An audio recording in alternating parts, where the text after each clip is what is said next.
우리 옆 사람과 인사하겠습니다. 인사할 때 오늘도 잘 오셨습니다. 한번 인사하겠습니다. 오늘도 잘 오셨습니다. 그럼 다시 한번 인사하겠습니다. 또 말씀에 순종합시다. 한번 인사하겠습니다. 말씀에 순종합시다. 네, 할렐루야. 또 일주일 동안 잘 지내셨죠? 오늘도 하나님의 말씀을 통해서 또 그 말씀을 순종함으로 또 이민생활 가운데 신앙생활 가운데 날갯짓하며 또 승리할 수 있는 또 저와 여러분이 되기를 주님의 이름으로 간절히 축원합니다. 요즘 시대가 사실 발전이 많이 되면서 많이 편해졌다는 생각이 들어갑니다. 예전에 이게 자동차만 생각을 해도 저는 이제 수동으로 면허를 땄었는데 요즘은 이제 수동 면허가 없고 다 자동이죠. 대부분 화물차까지 심지어 버스까지 자동으로 나오고 있습니다. 여러분 예전에 그 빨래 세탁기는 어떻게 나오기 전에 빨래는 어떻게 했었나요? 어머니 세대들 뭐 TV 보면 손빨래라 해서 뭐 개울가에서 이렇게 우리 그림 보잖아요. 맨날 이렇게 두들기고 막 손실해서 하고. 근데 그런 것들이 지금은 이제 세탁기가 나와가지고 뭐 따뜻한 물, 찬물 뭐 다 알아서 하고 심지어 건조기까지 싹 말려서 나오는 그런 시대가 되어졌어요. 그리고 저 어렸을 때만 해도 어머니가 늘 방 청소만 할 때도 늘 그 찬물에 걸레를 빨아가지고 무릎 꿇고 방을 이렇게 여기저기 닦고 다니던 그런 시대가 된 기억이 나는데요. 오늘날 뭐 어떤 시대예요? 로봇 청소기가 나와가지고요. 알아서 스팀까지 나오고 방도 알아서 혼자 우리는 잠을 자도 알아서 다 해가지고 반짝반짝 해놓는 그런 시대가 되어졌습니다. 뭐 여러분 잘 아시듯 여름에 우리가 또 이렇게 많이 지났지만 여름에는 더우면 어떻게 했어요? 부채질을 많이 했었잖아요. 근데 요즘에 우리는 에어컨이 이게 소리가 사운드가 들리지만 요즘은 그 에어컨이요 이제 무음으로 해가지고 아예 소리 자체가 안 나요. 그래서 정말 그 공기 자체를 그냥 차갑게 바꾸는 그런 걸로 해서 아주 시대가 좋아졌어요. 그러니까 이렇게 살기가 넉넉하고 편리하면 인생도 이렇게 또 잘 풀리고 더 좋을 것 같은데 사실 그런 거에 비하면 모든 것이 많이 편리해지고 좋아진 반면에 그냥 흔히 말하는 인간성은 어떻게 될까요? 오히려 범죄들은 더 많이 늘어나고 있어요. 사회가 고도화로 발전이 되면서 예전에는 그냥 이웃의 정 그런 것도 많이 있어서 서로 나누어지고 뭐 그렇게 됐는데 분명히 살기는 좋아졌는데 오히려 더 이기주의적이고 욕심이 많아졌고 오히려 또 범죄들도 많이 일어나고 있는 것이 오늘날의 현실입니다. 그러니까 우리는 이것을 알아야 됩니다.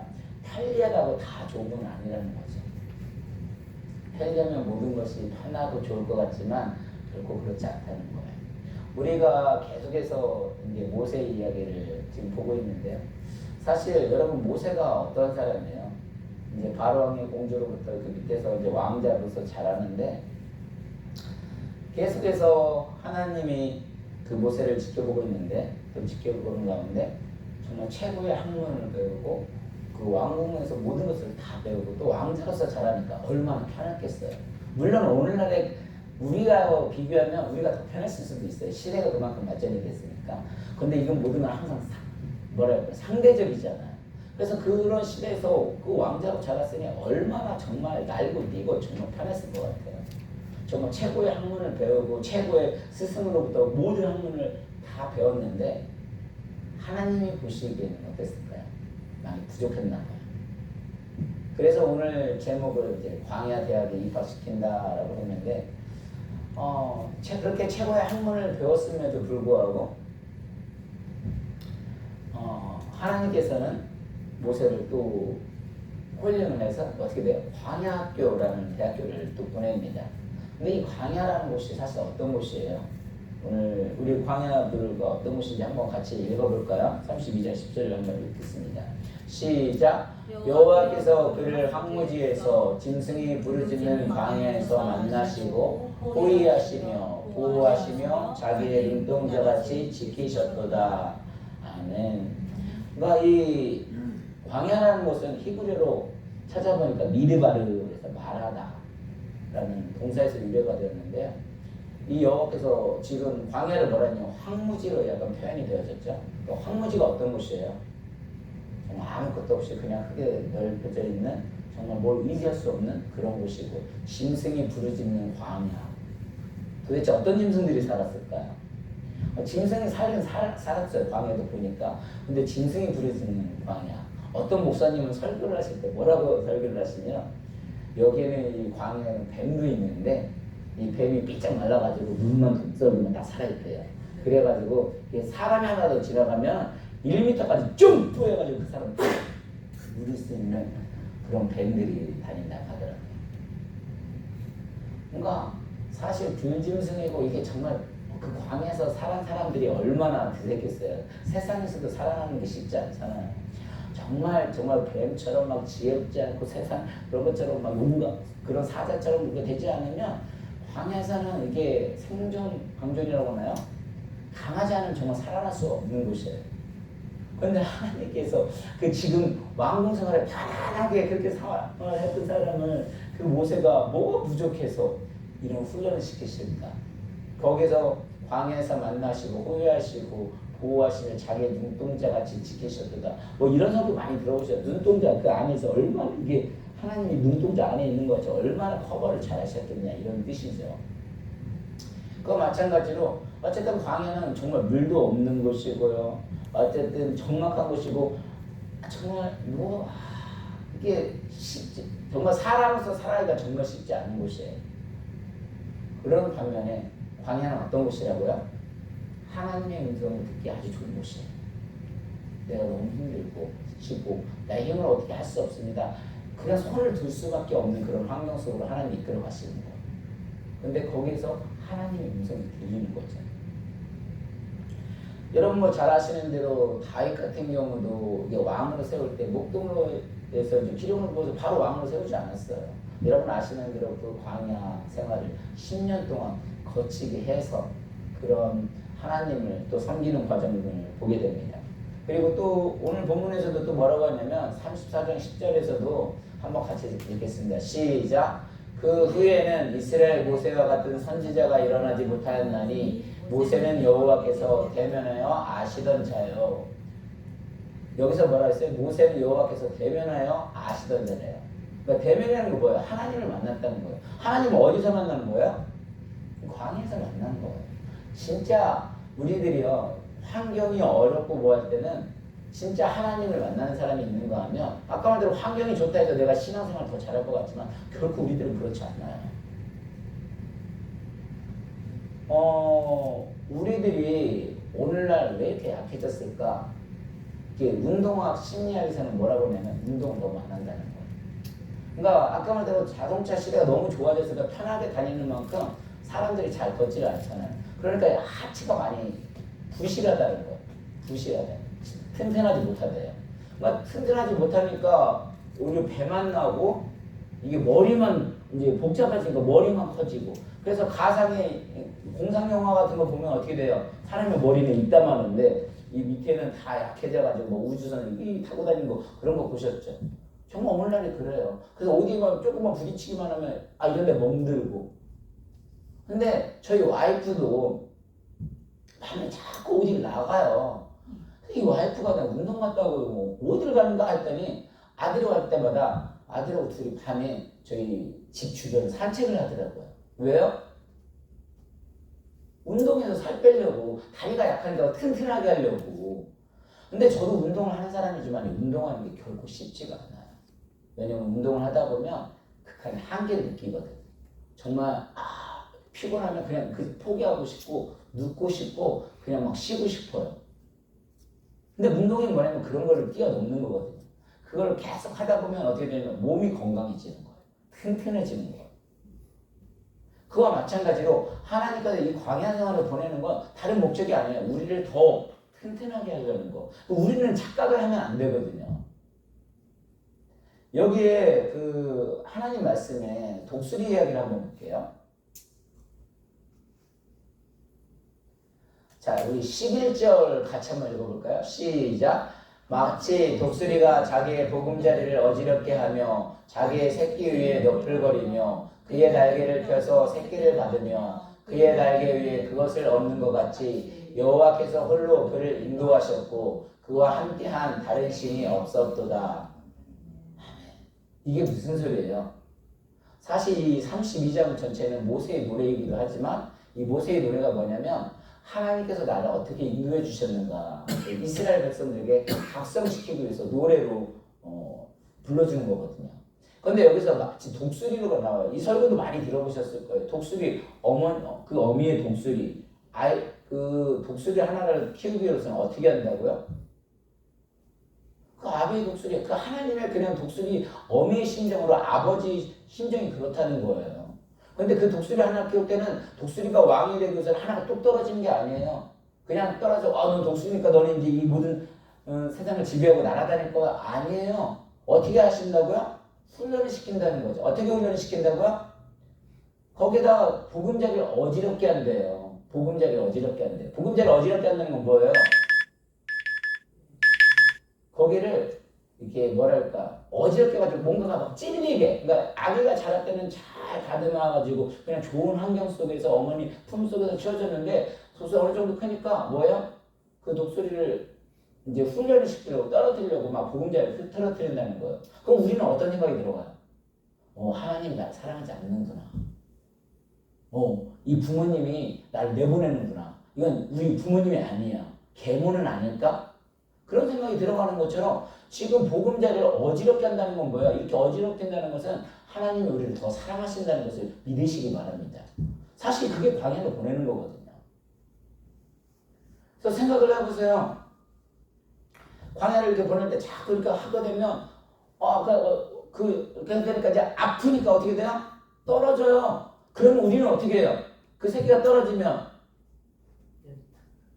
어떻게 될 것 같아요? 우리 사모님 항상 말씀을 잘해서 너무 좋은데 어떻게 돼요? 그 새끼가 떨어지면 새끼가 떨어지면 우리는 믿음이 좋거든요. 어떻게 해요? 엄마가 받아줄 거야. 막 기도를 열심히 하죠. 주님 믿습니다. 하나님 나는 믿습니다. 하나님 믿습니다. 하나님 분명히 붙잡아줄 것을 믿습니다. 기도를 해요. 엄마 정말 떨어지기 직전. 강경 집사님, 그럼 어미새가 붙잡아줘요? 안 붙잡아줘요? 붙잡아줘요. 안 붙잡아. 그럼 죽이나요?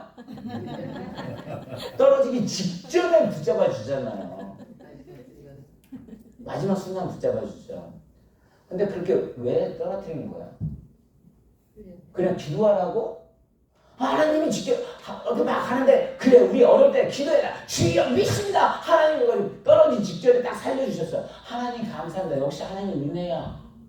그럼 하나님 속 뒤집어지는 거예요. 어미새가 떨어뜨리는 데 이유가 있어요. 왜 떨어뜨리는 거야? 날개짓 하라고. 날개짓을 해야 몸집이 커져서 날개짓을 해야 운동을 해야 어떻게 되는 거예요? 정말 날 수가 있는 거거든요. 원래 그게 본질이에요. 근데 사람은 모든 것이 편하면 하나님의 은혜인 줄 알아요. 이게 모든 게 편한 거면요. 그래서 사실 아이들을 키우려면 강하게 키우려면 어떻게 키우라는 거야? 진짜 그 생존이 목적이면 절대 안 밀어뜨리죠. 그냥 궁전 그 안에서 그냥 키워내죠. 잘 자랄 때까지 둥지에서 그냥 끝까지 자랄 때까지. 그렇게 하면 어떻게 되나요? 독수리가 아니라 뭐가 되는 거예요? 닭이 되는 거예요. 그 닭이 되고 울타리에서 안에서 키워버리면 어떻게 되는 거예요? 잘 크게 하겠죠. 잘 먹고 엄마가 주는 거 맨날 먹여주고 저거니까 아무것도 몰라요. 근데 하나님 그 떨어뜨리는 이유는 목적이 있어요. 이유가 있어요. 뭐라고요? 날개짓 하라고. 너 스스로 키워보라고. 너 스스로 날라야 된다고. 그러니까 우리가 뭐 유지하는 거, 교회 유지 중요하죠. 근데 별로 중요한 게 아니에요. 진짜 뭐냐면 우리가 하나님과 광야 왜 보냈다고요? 하나님을 만나야 하거든요. 하나님의 음성을 들어야 하거든요. 그게 본질인데 본질을 보지 못하면 교회가 축소된가 하나님의 심판이 임하는가 보다. 요즘에 에스겔이 그 내용 나오거든요. 에스겔 지금 이제 우리가 이제 오늘이면 끝났는데 에스겔에서 그게 크게 세 단락으로 분류가 되잖아요. 1장부터 24장까지는 그 이스라엘에 대한 멸망에 대해서 나오고 그 다음에 25장부터 39장은 그 이방인들을 심판하는 내용이 나오고 또 40장부터 마지막 48장까지는 그 이스라엘에 다시 회복을 하고 새로운 어떤 성전에 대한 이야기가 나옵니다. 그런데 하나님께서 계속해서 말씀하셨어요. 뭐라고? 계속 야단을 친 거예요. 왜? 하나님 말씀하신 거 왜요? 사랑하니까. 근데 이스라엘 백성들이 그러면 하나님을 사랑을 했을까 안 했을까요? 엄청 사랑했더라고요. 저는 이스라엘 백성들이 하나님 말 안 듣고 정말 안 사랑한 줄 알았더니 얼마나 믿음이 좋은지 하나님은 우리를 사랑하실 거야. 얼마나 사랑하시냐면 그들은 하나님이 우리를 선택해준 선민이야. 백성이야. 그래가지고요. 마지막 결론이 나오는데 자기들은 가마솥이라는 거예요. 그 가마솥에 있는 좋은 고기라는 거예요. 그러니까 하나님이 그 이스라엘을 심판할 때 어떻게 심판을 해요? 바벨론을 통해서 심판을 하잖아요. 근데 바벨론 자기들이 아무리 그렇게 들어대도 그 가마솥, 그 예루살렘 얼마나 솥이 두꺼워요. 그들이 그렇게 친다고 할 때도 하나님이 나를 선택해줬기 때문에 하나님 절대 보호해주실 거야. 절대 멸하지 않을 거야.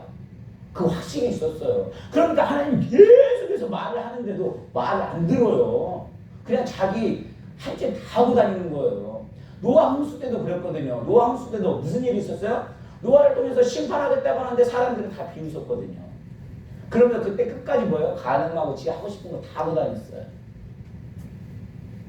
사람들이요, 그 코앞에까지 다가와도 그걸 깨닫지를 못해. 결국은 어제 어떻게 됐냐면 이스라엘 백성들을 너희들이 그 말하는 그 녹가마에 고기를 완전히 막 태워가지고 불로 태워가지고 녹까지 완전 제거를 해본다고 했어요. 근데 녹이요, 여러분 아시겠지만 식당 가서 불판 해보면 녹이 쉽게 제거가 되나요? 안 돼요. 양재물 뭐 그런 걸 약품 해도요 정말 잘 안 되는 거거든요. 우리 죄의 습성들이 내가 변한다고 하지만 정말 잘 안 변해요. 내가 하나님을 만나서 그 하나님 뜻대로 살겠다니 정말 잘 안 변해요. 그 죄가 내가 다 쓸 수 있는 게 아니에요. 그게 뭐예요? 오직 정말 예수 그리스도의 십자가만이, 정말 예수 그리스도의 말씀만이 붙들어야 그게 가능하거든요. 그러니까 하나님의 목적은 그 이스라엘을 심판하기 위함의 목적이 아니에요. 그 목적이 뭐예요? 그 심판의 과정을 통해서 그들이 정화되기를 원하고 있는 거예요. 결국은 우리는 결론은 다 알지만 그들이 바벨론 포로로 끌려갔을 때 어떻게 돼요? 결국은 그 포로 생활을 통해서 정화가 되어지거든요. 그러면서 이제 에스겔 끝장으로 가게 되면 어떤 결론이 나오냐면 너희들은 나의 백성이다. 나의 보물이다. 나의 사랑하는 거룩한 백성이다. 라고 말을 해요.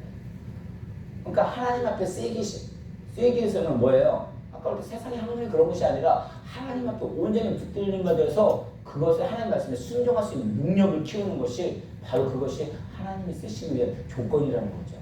그래서 우리가 계속해서 배우는 게 뭐냐면 세상의 기준으로 우리가 말씀을 전했던 것이 아니잖아요. 처음에는 기억하세요? 우리 그런 설교 제목들을 어떤 사람이에요? 하나님만 의지하는 사람, 속사람이 변화되는 사람, 정말 하나님의 방법을 존중히 여기는 사람. 사실 제목은 이렇게 했지만 다 똑같은 말이거든요. 광야를 통해서 그걸 어려움을 통하는 게 아니라 진짜 독소리로 키우기 위해서 자꾸 넘기는 거예요. 근데 그 떨어지니까 분명히 하나님이 우리를 사랑하시니까 우리 안 버려요. 우리 안 죽어요. 쉽게 무너질 것 같습니까? 아니요. 하나님 붙들면 하나님 또 붙들어 주시고 떨어질 때까지 떨어지기 직전에 또 건져 주실 거예요. 근데 하나님 목적은 그게 아니라는 거죠. 뭐라고요? 날개짓을 해야 한다는 거예요. 날개짓을 한다는 것은 우리가 하나님을 선택해야 한다는 거예요. 하나님 우리가 선택한다는 건 참 조심스러운데 이 말도 잘 이해를 하셔야 돼요. 우리 모든 세상은 늘 선택의 연속이에요. 내가 어떤 선택을 하느냐에 따라서 10년이 좌우한다고 하는 것처럼 우리의 나의 선택에서 정말 신앙은 평생을 좌우하고 우리의 영혼을 좌우하는 일이거든요. 그래서 내가 교회에 온다고 오는 것 같지만 사실은 그 교회가 오는 게 아니라 진짜 알고 보면 뭐라고요? 하나님 불러주셨다는 소리가 무슨 소리냐면 진짜 하나님의 그 뜻을, 심정을 알게 되면 내가 선택을 했다고 말하지만 그 선택과 같은 단어는 뭐냐면 순종이라는 거예요. 그러니까 하나님이 말씀하셨던 이 거룩한 말씀에 순종할 수 있는 믿음, 그게 날개짓 하는 거라는 거죠. 무슨 소리인지 이해되시겠어요? 아까 말씀대로 환경적으로 보면 이게 몰려가지고 하나님의 심판, 물론 하나님의 심판이고 우리를 깨달음을 통해서 주신 것도 있어요. 근데 최종의 목적은 뭐냐면 더 쓰시기 위해서 정말 기도하는 가운데 아까 말대로 기도만 한다고 주여 믿습니다, 살려줄 거 믿습니다, 와 떨어진데 딱 하자 그래 할렐루야 아멘. 이거 렌트가 뭐 한두 푼 돼가지고 지냈다고 성공했다고 우리 그런 거 바라보고 이 신앙생활하는 거 아니잖아요. 진짜 바라보는 건 뭐야? 그 광야에서 하나님의 음성을 들어야 한다니까요. 그 하나님의 음성이 하나님 뭘 말하는지 나하고 그게 연관이 돼가지고 그게 빌려야 진짜 우리가 하나님 만나야 하나님 그때부터 쓸 수 있다니까요. 그러니까 저는 저대로 했다 하나님과의 관계고 우리들도 그거거든요. 성도님들도 하나님과의 만남이 있어야 돼요. 제가 늘 기도하는 게 저는 사실 별거는 정말 부족해요. 근데 때로는 정말 아까 말대로 세상하다 바쁘게 살아보면 하나님의 이런 관계들이 끊길 때가 있어요. 막 세상에 너무 바쁘게 살다 보면 근데 제가 바쁠수록 뭐라고요? 기도하는 거예요. 근데 정말 바쁘면 기도하려면 졸려요. 육신이 피곤한데 기도가 되냐고요. 근데 하나님이 목적을 여기에 둔 게 아니에요. 그 광야를 보내는 건 뭐라고요? 하나님의 음성을 더 들을 수 있는 좋은 기회거든요. 하나님의 음성이 들리는 거예요. 진짜 숫자의 부흥, 우리가 원하는 건 늘 나는 편한 것이 하나님의 은혜라고 하지만 편한 건 하나님의 은혜가 아니에요. 하나님하고 떨어져 있는 게 하나님 없이 살아가는 게 진짜 그게 큰 불행이거든요. 가시가 너무 흐트러들어도 그것이 하나님의 은혜인 걸 어떻게 하냐? 아, 하나님이 나를 가기를 원하시는구나. 나하고 얘기하기를 원하시는구나. 근데 하나님 다 바빠요. 지금 공부하는데 세상 나 이래야 돼요.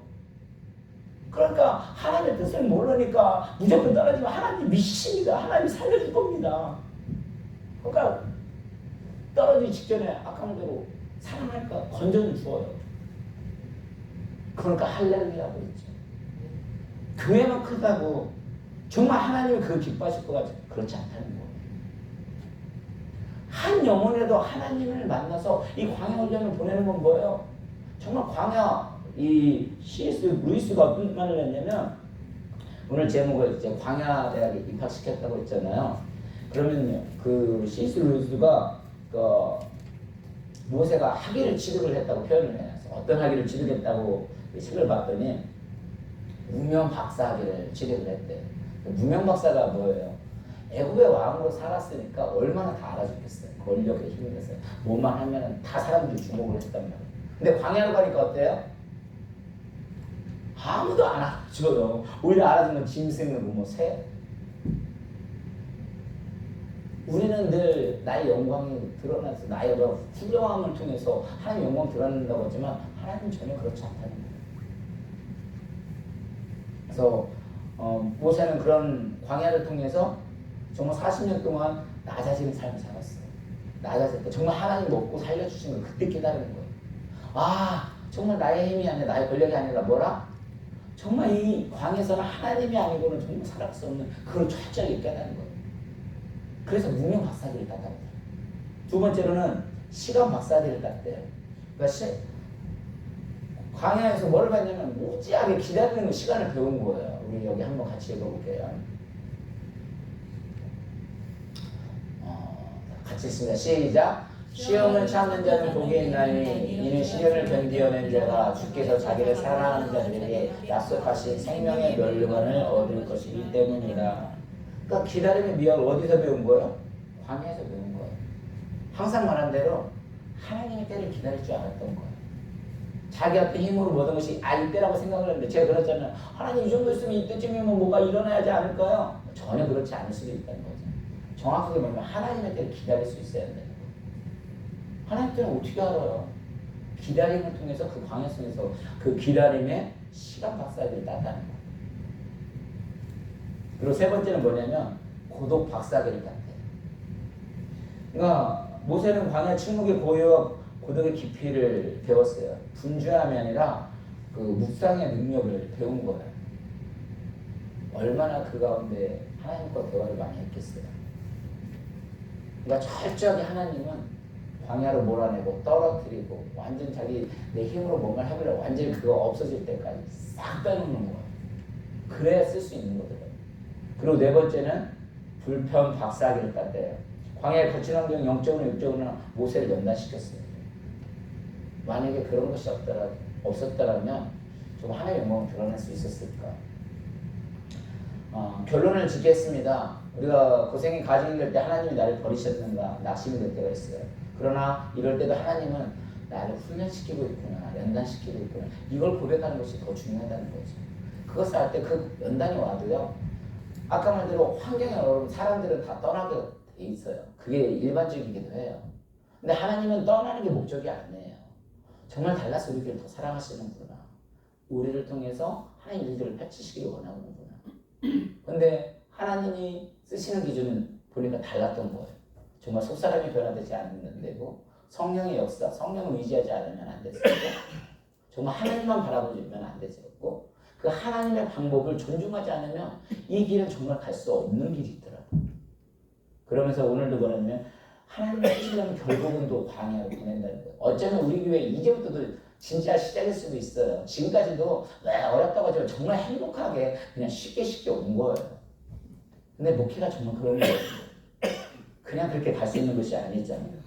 그래서 당연히 아까 말씀드린 우리가 내가 모든 걸 선택을 해서 본다고 하는데 착각하시면 안 돼요.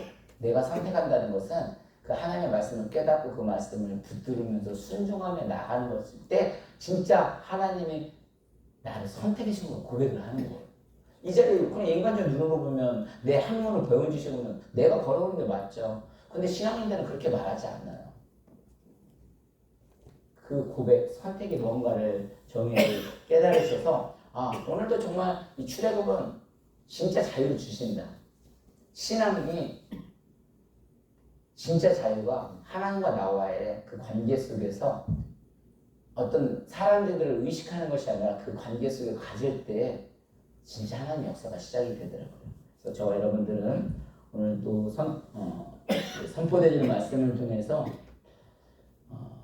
이것이 무엇인지 말씀을 잘 들으면 우리가 또 선택을 잘 하기를 원하고 그 선택이라는 건 결국 말씀을 선택하는 거고 또 말씀대로 그걸 내가 자발적으로 나아갈 때 그때 성장하는 거더라고요. 그러면서 독수리가 되더라고요. 그래서 저와 여러분들은 또 이 하나님의 말씀을 통해서 늘 독수리로 또 하나님의 영광을 드높일 수 있는 또 저와 여러분이 되기를 주님의 이름으로 간절히 축원합니다. 우리 이 시간 함께 기도하겠습니다. 기도할 때 하나님